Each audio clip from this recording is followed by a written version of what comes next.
basically started six ceiling four closing like this, and he was doing this. You know, now if you look, you see there's a line, right? You see my arms and hands or elbows they're all on the same line, right? But again, this violates one of the rules, right? Because we're leaning back a little bit and we're doing this, right? But again, there's a couple of things going on here.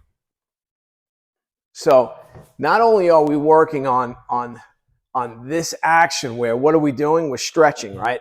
You look here, we're stretched all the way, right? Our fingers are going out, our elbows going back. So we're here, right? But we're on the line, right? And then the other thing we can work on, this is why it's good to do, not just one thing, right? But you push the quad out. So you push the quad out and now you stretch. And if I back out and you see my full body, right?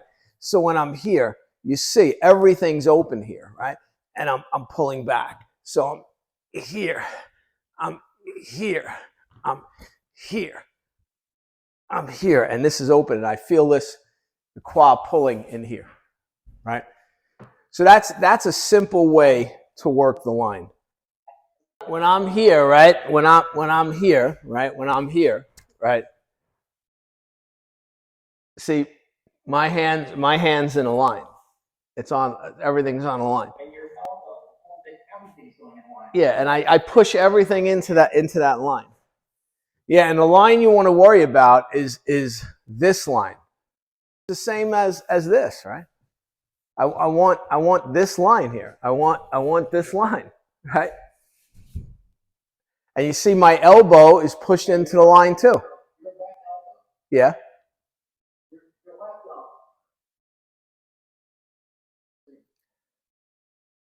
Yeah, my left elbow, right? Everything's pulled back. I mean, I'm holding the bow now, so I can't be in the exact position I want to be in, right? But you see your elbow is going, I think, you're like this. I'm like this. So look at here, right? See, my wrist and elbow are on a line. Your elbow's doing this. Let me say, so my elbow's on a line with my wrist. Your elbow is doing this. So it's like this is no good. Yeah, it's got to be. Look at look. It's on a line. See, yours is like this. It's got to be like this. Has to be, right? If I get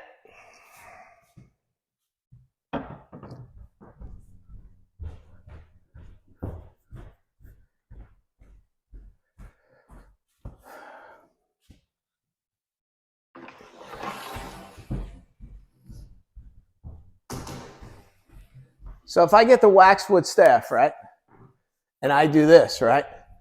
This rear hand has to be pushed into the line. Yeah. So my elbow starts here, but see how the elbow pushes into the line, right?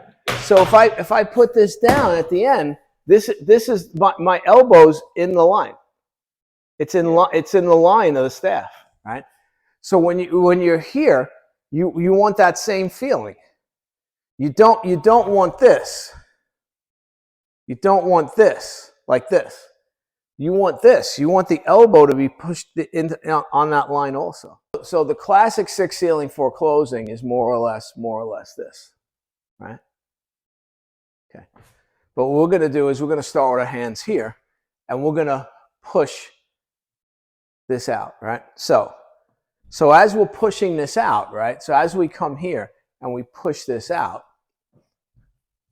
we want the first initial thing is our shoulder has to push down into the elbow. But if you notice, what I don't do is I don't do this. This is a big no-no. This is a big no-no. Pulling the body away from the arm. So the rod has to stay right here. The rod doesn't move, okay? So the rod can't bend, right? This can't happen, right? Now, this shoulder, when it sinks down, gives the appearance that this shoulder is up. But all it is this shoulder is just in its normal relaxed position. Now I'm pushing the shoulder, this down. So I start with my hands like parallel with the floor, right? And this is the action I want to do. I want to do this. So this is the most basic action. I'm not even doing a rotation. I'm just moving my arms back and forth. So you do that initially, right? Okay. So now you start rotating. You start rotating as you do it. Now as you do it, you sink the shoulder into the elbow. Now, right? When I finish, when I'm here, right? You see, where are my hands? Where are my hands? They're on a line. Yeah. So in the same token, so the initial action is you sink down the shoulder, right? So you sink the shoulder, which goes into the elbow. Now the elbow has to push into the line, which pushes into the wrist, which pushes into the fingers. So I create a stretch here where I'm stretching everything out, stretching everything out. What I'm not, so again, and this rotation, and here, as I do this, right? As I do this, and this is staying very open. So we're here, we're here, we're here.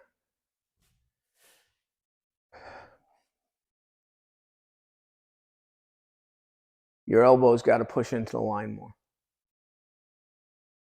Yeah. So turn sideways.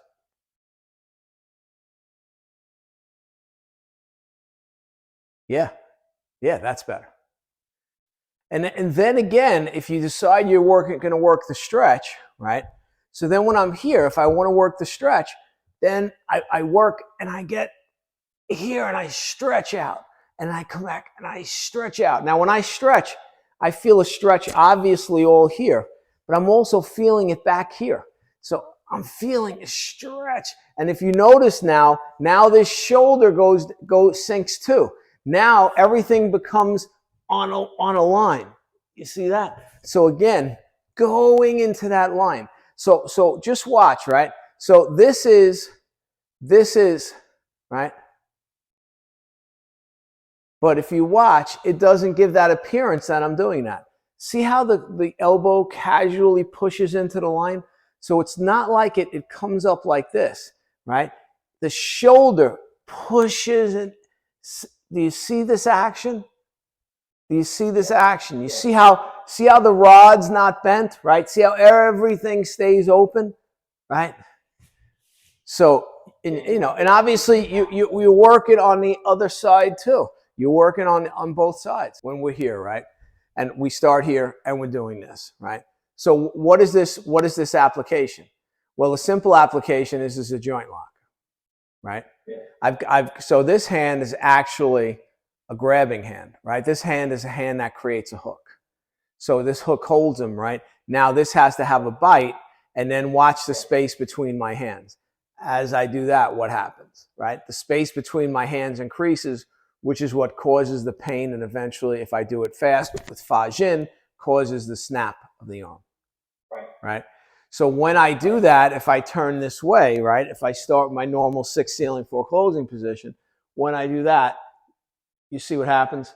So, yeah. So, and the space increases between the hands. When we're doing this, we're just, again, it's a modified version of 6 ceiling 4 closing, right? But let's now throw something in the works. So instead of your hands like this, put your hands like this, right? So now you're here. Now do this. Now what are we working on? Twist your punch. Yeah. Twist your punch. Well, yeah, but see, you let your elbow go to the outside. So watch here. Watch here. My finger's on my elbow point, right? My elbow's pointing down to the ground. As my arm goes out, see how the elbow never moves. So watch. This is your elbow going to the outside. That's what you're doing. So the elbow can't move. So you have to rotate the forearm, but the point of the elbow doesn't change. You don't let it travel to the outside. If it travels to the outside, it's a leak point. So we started as a simple exercise, right, where we're just doing this, right? Now we're doing this. Now we're doing it as what? It's the same action. Look, it's the same action, but now we're doing it as what? Now we're doing it as a punch, right? We're doing it as a strike, right? So this is the first punch in the Elu. Again, this move here, this action here, is no different than this action, right? Which is what? Yeah. Which is wild horse parts main. Now, if you want to take a very basic application, the guy's throwing a punch, I guide and slip inside the punch, and then this is here, right? And if you don't want to do it with open fingertips, right, well, then you could change it to the punch, right? So when we're punching, the left arm is, you know, that's basically what it's doing, but it could be doing something like I just showed you in wild horse parts main, right? Same thing with punching the floor, right? The arm does this, right? So it's not inactive. It has nothing to do with what the other arm is doing. It's your rotation and you're pushing into the line and everything. And if you're working the stretch, you want this to be going in this direction. You want this to be going in that direction. You want the center to be fixed. So you pull like this, right? So I'll exaggerate it a little bit so you can see it, right? So I'll raise my shoulders, right? And now watch. Do you see how now this becomes, and when I pull, this becomes very solid and strong. First punch is this one, which again, this is different, right? Everything I've just told you is the same, but now your shoulders are not going to be on a line here, right? This is different. That's why this one, when we work this one, a good way to work this one is to completely lock the arm so you create the line here. This elbow is locked. There's no bend in it. It's locked, right? And then what you can do is, right, you can from here, one of the good ways to practice this is you lift this rear heel and you rotate and bounce, and as you do that, you turn the waist. So notice my arm is just, it's this action. Now, can I turn the waist? This is the form where I get to here, right? I get to here and I do this and then I hit. And you see how, watch, I'm not doing this, right? My head doesn't move. I just rotate around the head. Again, in the line. The arm's aligned again. The line has to travel from your knuckle down to the rear foot. So this is what they say is you have to find the unbroken line in the circle. So if you look at this line, right? I mean, that's a line. So what they mean though is if you have a break in your structure between the knuckle and the foot, if you have a break, that's where your power leaks. And that's why the structure has to be incredibly solid. So your structure has to bend, but solidly. Well, it's not, you know, like when I showed this the other night here, right, to someone that just joined the dojo. I had them stand like this. I did this in a karate class. And they have experience. So they were doing a twist punch, right, which we do vertical fist in the style of karate I do, right? So they're doing a twist punch, but her elbow is to the outside. So I told her to resist me pushing on her fist. And as soon as I pushed on her fist, her elbow did this, right? So I turned her fist vertical because that's idiot proof. The elbow's automatically down. So I said, okay, lock your arm. So she locked her arm, right? And I pushed and she goes, oh, that feels a lot stronger. So then what I did was I told her to lift her shoulder up. So she locked the elbow but lifted her shoulder up. Now as I'm pushing, this is what's happening, right? And all her power is going out the shoulder. So now I told her to sink her shoulder down and lock her elbow. Now I told her to bend over at the waist a little bit. Now when I did it, this is happening to her. As I'm pushing on her fist, this is happening to her. I said, keep your back straight, lock it here, right? I said, and then finally I told her, I said, as I push, I was pushing like this with two hands on the front of her fist. As I push on your fist, I want you to press down with your rear foot. And as I increase the pressure on pushing on your fist, increase the pressure on your rear foot. And, you know, she was here and I did that. And after, when I backed off, her one word comment was, "That's amazing." Because she could feel the structure. She could feel her body was solid. There were no leaks. Here I am pushing her with two hands and my weight leaning in, and I can't move her, right? And she, you know, and so again, so whether it's karate, tai chi, jiu-jitsu, right? When you can physically demonstrate why the structure is important, it makes an impact. Them to press down on their rear foot as I'm pushing on their hand.